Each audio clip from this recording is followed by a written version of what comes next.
সংসদ পাস করবে আগামী দিনের বাংলাদেশে যে সংস্কার, সেই সংস্কার সংসদে হতে হবে। সুতরাং এখন সংস্কারের কথা বলে নির্বাচনী প্রক্রিয়াকে ঘোলাটে করার চেষ্টা করবেন না। ধানের শীষের জোয়ার উঠে গেছে, উঠেছে না? ধানের শীষের জোয়ার উঠেছে। এই জোয়ার কেউ রুখিয়ে দাঁড়াতে পারবে না। এই জোয়ারকে ধানের শীষ দেওয়া হবে, ওখান থেকে ধানের শীষটা দাও, ওইটা দাও। ধানের শীষের এই জোয়ার কেউ রুখতে পারবে না।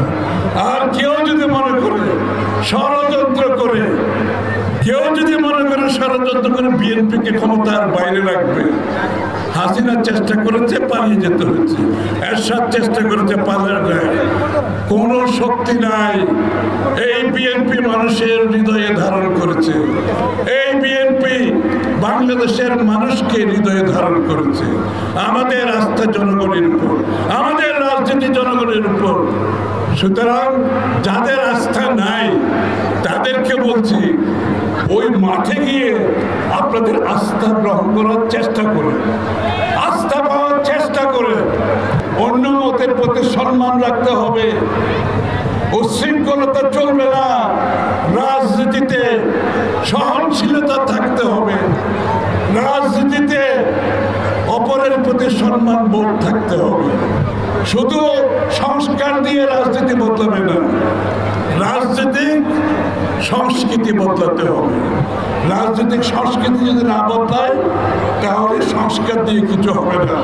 তারেক রহমান সাহেব বাংলাদেশে যে নতুন সংস্কৃতির রাজনীতি, অর্থাৎ সহ্যের, ধৈর্যের, সহনশীলতার, অপরের প্রতি সম্মানবোধের যে নতুন রাজনীতির সংস্কৃতি এনেছেন, এটাকে ধারণ করে 31 দফাকে ধারণ করে আগামী দিনের নতুন বাংলাদেশ, সকলের জন্য সমান বাংলাদেশ, কারোর জন্য আলাদা বাংলাদেশ করার সুযোগ নাই।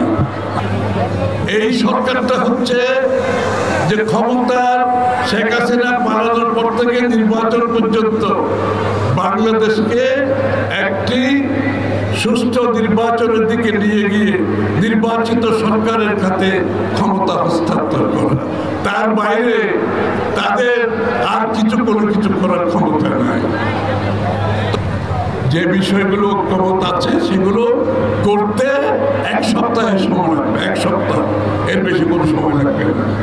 সুতরাং এই সমস্ত কথা বলে বাংলাদেশের মানুষের ভোটাধিকার কেড়ে নেওয়ার যে ষড়যন্ত্র করছে, সেই ষড়যন্ত্রকে রুখে দিতে হবে আমাদেরকে, সেই ষড়যন্ত্রকে রুখে দিতে হবে। এবং বিএনপি গত 16 বছর আন্দোলন সংগ্রাম করে 60 লক্ষ নেতা কর্মী আজকে মিথ্যা মামলার সামনে দাঁড়িয়ে আছে।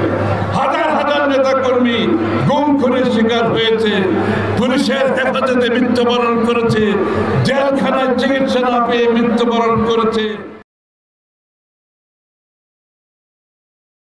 কোটি মানুষের আস্থার ভালোবাসায় 11 বারের মতো দেশের 1 নম্বর রেফ্রিজারেটর ব্র্যান্ড ওয়ালটন।